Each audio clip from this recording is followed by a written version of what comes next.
Hello students, good morning. I hope you all are well. कल से आप लोगों की हाफ ईयरली एग्ज़ाम है, तो दोस्तों आज हम चैप्टर 1 का साइंस का चैप्टर 1 स्टार्ट कर रहे हैं। साइंस का चैप्टर 1 है, देखो, the wonderful world of science. इसमें हम क्विक रिवीजन करेंगे क्योंकि पहले हमने line by line, line to line पूरी स्टडी कर रखी है क्लास के अंदर, इसलिए ठीक है। इसमें इम्पोर्टेंट टॉपिक्स को ही पढ़ेंगे, जैसे कि सबसे पहले वर्ड आता है बेटा साइंस। साइंस आपको पूछे कहाँ से आया, साइंस वर्ड कहाँ से लिया गया है, तो बेटा साइंस वर्ड लैटिन लैंग्वेज है। जैसे हिंदी इंग्लिश है, वैसे ही एक लैंग्वेज है लैटिन, LATIN। इस लैंग्वेज से लिया गया है। इसका कौन सा वर्ड से लिया गया है? SCIENTIA, साइंटिया लैंग्वेज से लिया गया है, जिसका मीनिंग होता है बेटा टू नो समथिंग। ठीक है बेटा, टू नो समथिंग होता है। ओके, अब इसकी डेफिनेशन देख लेते हैं हम। साइंस की डेफिनेशन क्या होती है बेटा, देखिएगा सागर, ध्यान दे। Science is a way of thinking, observing and doing things to understand the world we live in and to uncover the secrets of the universe। मतलब जहाँ ये साइंस क्या है, एक वे ऑफ थिंकिंग है, ऑब्जर्विंग थिंग्स है ना, जो चीज़ें हो रही हैं उनको कैसे ऑब्जर्व करना, और doing and understanding the world we live in, जहाँ हम रहते हैं उस वर्ल्ड को समझने के लिए और उसके जो भी सीक्रेट्स हैं उनको अनकवर करने के लिए कि मतलब ऐसा क्यों होता है। जैसे कि बहुत सारी चीज़ें हैं, एग्जाम्पल के लिए तुम देख सकते हो कि जैसे पानी क्यों जमता है, हवा एक तरफ से दूसरी तरफ क्यों जाती है, ठीक है। ऐसी बहुत सारी चीज़ें हैं बेटा। ऐसे ही हम आगे चलते हैं, जैसे कि देखो साइंस पढ़ने के लिए सबसे ज़रूरी बेटा मैंडेटरी दो चीज़ें हैं, याद रखना। एक तो होना चाहिए इंसान को क्यूरियस, दूसरा कीन, OBSERVATION, कीन ऑब्जर्वर, कीन ऑब्जर्वेशन होना चाहिए उसका। ये दो बहुत ही मैंडेटरी चीज़ है बेटा, जिसके बिना आप साइंस पढ़ना या जो भी साइंटिस्ट बनेगा उसके अंदर ये दो क्वालिटीज़ होनी चाहिए, या जो साइंस पढ़ने वाला है उसके अंदर ये क्वालिटीज़ होनी चाहिए। इसीलिए बेटा तुम्हारी बुक का नाम रखा गया है क्यूरियोसिटी। ओके, ऐसे ही अब इस चैप्टर में आगे दे रखा है, जैसे कि बहुत सारे ऐसे मिस्ट्रीज हैं जो अभी भी हमें नहीं पता हैं। जितनी रिसर्च हो चुकी है, ये कौन सी सारी सीक्रेट्स को पता कर दिया इनने, नहीं पता लगा पाए अभी। बहुत सारी चीज़ें ऐसी हैं, इससे भी कई गुना ज़्यादा चीज़ें ऐसी हैं जिनका हमें और पता लगाना है बाकी। जैसे कि चाहे वो माउंटेन से रिलेटेड हो, डेजर्ट से रिलेटेड हो, कोस्ट से रिलेटेड हो, या फिर पानी के अंदर की दुनिया हो, या फिर गैलेक्सी हो। हर फील्ड में स्कोप है बेटा कि तुम और अच्छा पता कर पाओ कि कहाँ, कैसे और क्या होता है। ठीक है, अब जैसे कि बेटा एक लाइन दी है यहाँ पे, बहुत ही इम्पोर्टेंट लाइन है ये। Science is a giant and unending jigsaw puzzle. Science is like a giant and unending jigsaw puzzle. Giant का मतलब तो बेटा होता है बड़ा, है ना। और दूसरा क्या दिया बेटा यहाँ पे, दूसरा दिया है अनएंडिंग जिक्सो पजल। देखो पहले मैं आप लोगों को जिक्सो पजल क्या होता है वो दिखाता हूँ।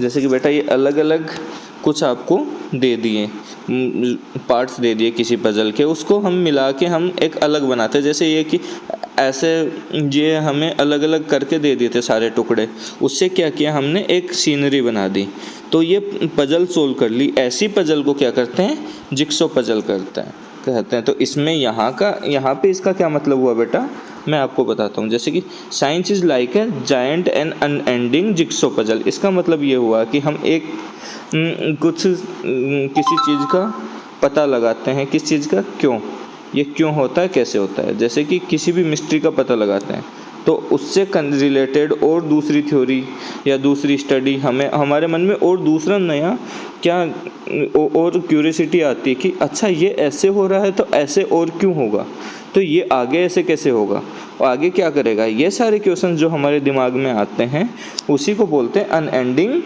Jigsaw puzzle. ठीक है बेटा, चलो हम अब चलते हैं नेक्स्ट पेज पे।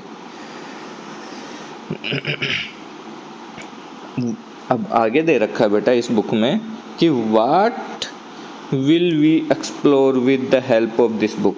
इस बुक में क्या पढ़ेंगे हम, अर्थ के बारे में पढ़ेंगे, क्योंकि देखो यहाँ पे आपको एक चीज़ दे रखी है बेटा कि अर्थ एक ओनली ऐसा प्लेनेट है जिसको हम जानते हैं कि वो लाइफ को सपोर्ट करता है। तो अर्थ हो या फिर अर्थ पे क्या प्लांट्स एंड एनिमल्स रहते हैं, वो कैसे रहते हैं, उनको जीने के लिए क्या चाहिए, खाना, पानी, एनवायरनमेंट एसेट्रा। इसके अलावा जैसे कि आप लोगों ने देखा होगा कि सीड से क्या बनता है, प्लांट बन जाता है, कैटरपिलर से क्या बन जाती है, बटरफ्लाई बन जाती है बेटा। ऐसे ही बहुत सारी चीज़ें हैं, मिस्ट्रीज हैं हमारे इस एनवायरनमेंट में।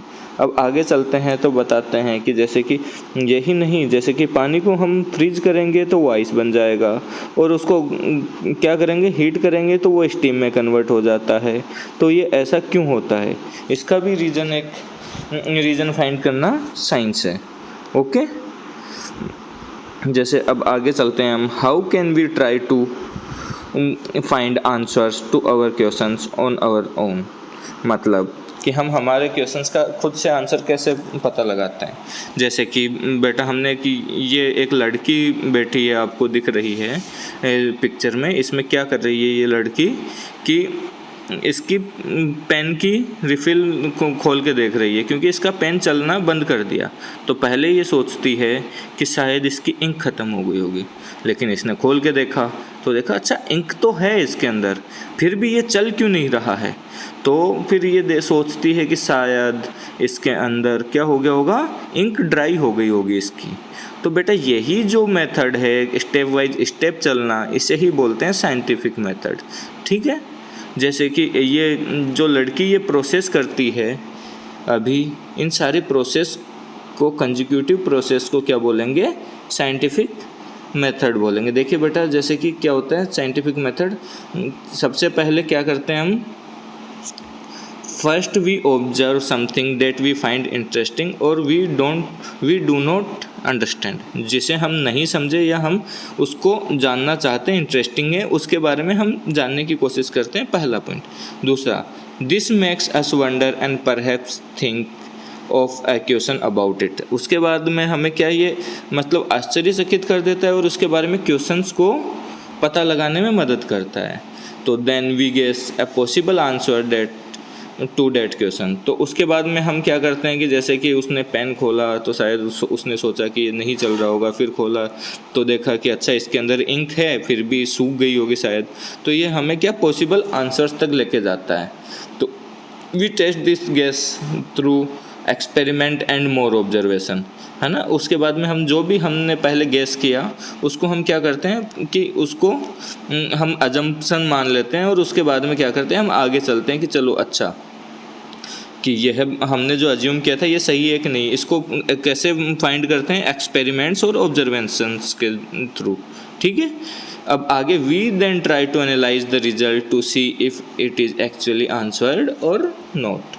ठीक है बेटा, ये 5 स्टेप्स होते हैं साइंटिफिक मेथड के। किसी भी रिसर्च को करने के ये 5 स्टेप होते हैं। पहले तो तुम्हें कोई टॉपिक इंटरेस्टिंग लगेगा, उसके बारे में आप क्वेश्चन करना स्टार्ट करेंगे, फिर आप सोचेंगे शायद इस कारण से ये चीज़ हो रही होगी, तीसरे पॉइंट में। चौथे पॉइंट में आप अलग अलग एक्सपेरिमेंट करेंगे, उसमें पता लगाएंगे कि अच्छा जो मैं सोच रहा था या सोच रही थी वो सही है या नहीं है।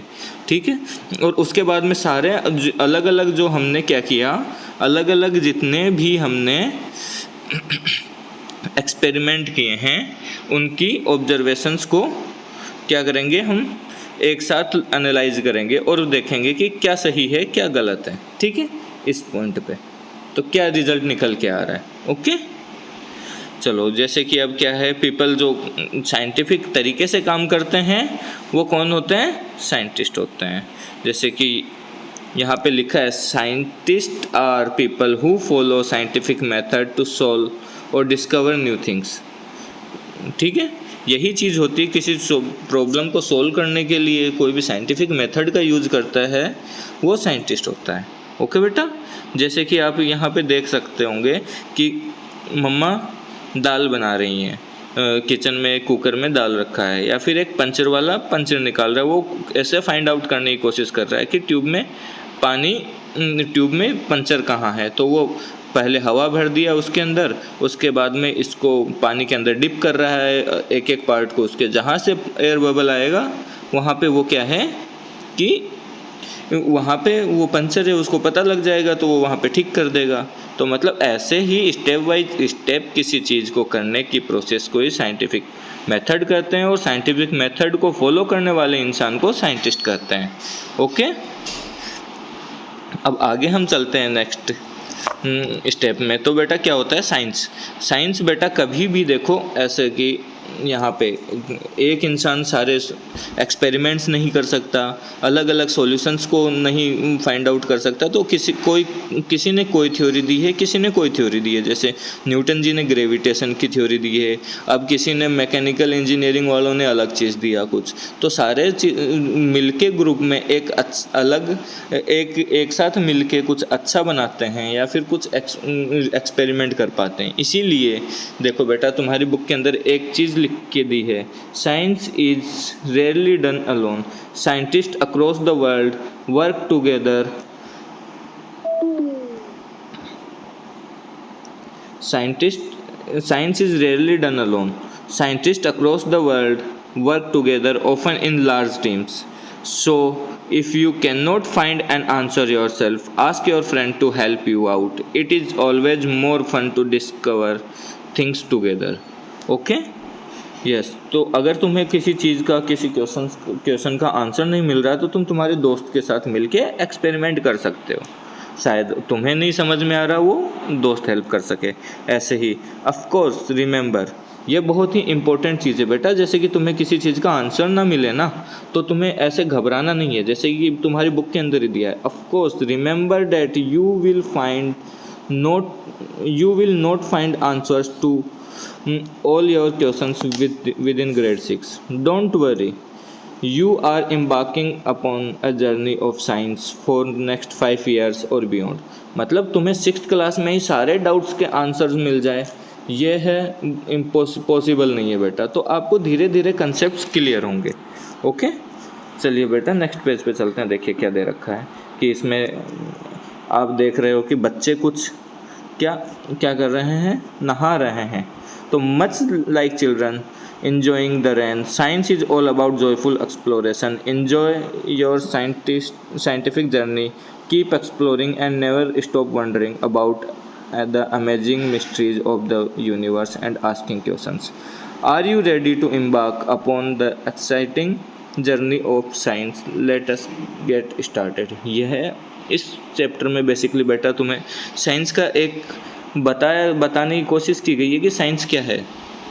ठीक है, साइंस का एक क्या किया गया है, इंट्रोडक्शन दिया गया है। तो इसके अंदर तुम्हें याद रखने वाली बात क्या है, एक तो साइंस की डेफिनेशन, और दूसरी बात है कि साइंस कहाँ किस लैंग्वेज से लिया गया है। ठीक है, और तीसरी बात क्या है, साइंस किस लैंग्वेज से लिया गया है और साइंस कौन से वर्ड से लिया गया है। उसके बाद में साइंस को कंडक्ट करने के लिए क्यूरियस और कीन ऑब्जर्वेशन होनी चाहिए। साइंस की डेफिनेशन हो ही गई। उसके बाद में साइंटिफिक मेथड क्या होता है, उसके स्टेप्स क्या होते हैं और साइंटिस्ट कौन होते हैं।